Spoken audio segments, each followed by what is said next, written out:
Hey Team FTC, Coach Enoch here. I'm coming to you today to talk about protein. This is something I get asked a lot of questions about, and I think it can be pretty confusing. So first off, I'm going to try to do this in under 5 minutes. We'll see how that goes. When it first comes to protein, how much to take? Recommend somewhere between 0.5 to 0.8 grams per pound of body weight. So if you weigh 200 pounds, that would be 100 to 160 grams, somewhere in there. And something that may be a little confusing is you may think, oh, less protein if I'm looking to lose weight. And it's actually the opposite. If you're looking to lose weight, maintain weight, or gain weight, generally you want to go more towards the high end range of that, because if you want to gain weight, you're looking to add muscle. If you're looking to maintain, you're looking to maintain muscle. If you're looking to lose weight by eating more protein, then you generally need less carbohydrates, which usually leads to weight gain, especially fat gain, whereas protein is going to be more lean muscle mass. It's going to keep you satiated so you're not just munching on carbs all day, which has a whole lot of other health effects, but that's for another day. So look for that amount, especially if you're very active, go towards the higher range.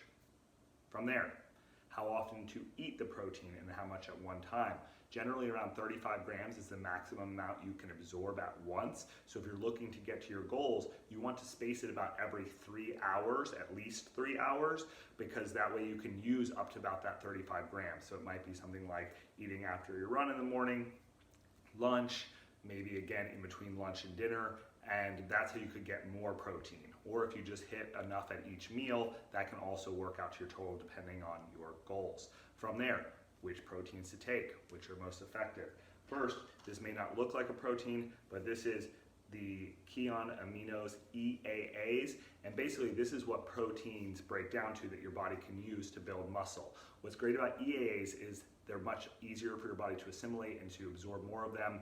This recommended serving is about 7 grams. That equals about 14 grams of protein if you're looking to count how many you're taking throughout the day, because you're able to assimilate them easier. This is a great pre-workout, especially if you're fasted, but you could also use it as a snack in the middle of the day without any food, generally at least 2 hours after eating to get the maximum benefit, and about 30 minutes before exercise, or just in the middle of the day again as a snack to add in more protein and to build more lean muscle mass. Kion EAAs, highly recommend these. I use these several times a week. From there, the most common type of protein, grass-fed. Highly recommend grass-fed for your whey protein sources, but this is whey protein, just basic whey protein. Basic whey protein is easy to assimilate.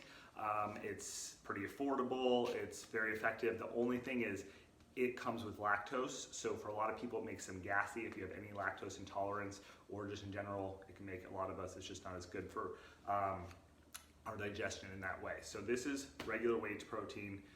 From there, my favorite, grass-fed whey isolate. This is refined a little bit more, removes most of the whey. It's not completely whey-free, but there's just minuscule amounts of whey. This is very effective, probably the best protein source for the money and for its effectiveness. So I highly recommend whey isolate.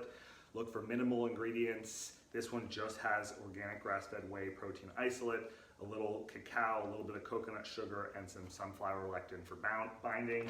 From there, another type of whey is casein protein. This is more of like a slow breakdown. It's more for at night before bed. It's a good option, but really it's only if you're really looking to build mass. Probably not needed for most of us. From there, collagen peptides. This is great for skin, hair, nails, things like that. I wouldn't use it for all my protein sources, but it's nice to have maybe 10 to 20 grams a day. It can be in your coffee, it can be in food. I put it in soups, I put it in rice when I'm making it. You can just cook it right in there. It makes it really nice. It's kind of like makes it like a bone broth. Really like collagen. You can put it in your coffee in the morning. From there, something like a vegan protein, if you're more vegan or more plant-based, can be effective, but you got to be careful because there can be a lot of heavy metals and things like that in your plant-based proteins. Look for more of a blend so you're not just getting one type. Bars on the go, I do use these whey protein bars occasionally. I prefer the isolate, so I don't use these that often. And then mixing your protein, I love these little latte mixers. You can just do it right in a cup, or you can do something like a shaker. I usually try to keep my protein in like water or almond milk. I don't usually do smoothies because it's a lot of carbohydrates usually, and I try to keep my post-meal, post-workout protein or snack protein a little less carbohydrate heavy. But if you do make a smoothie, try to keep it more simple, less carbs. We're coming up on 5 minutes right now. I'm gonna wrap it up. If you have any questions, let me know. I hope you found this video helpful.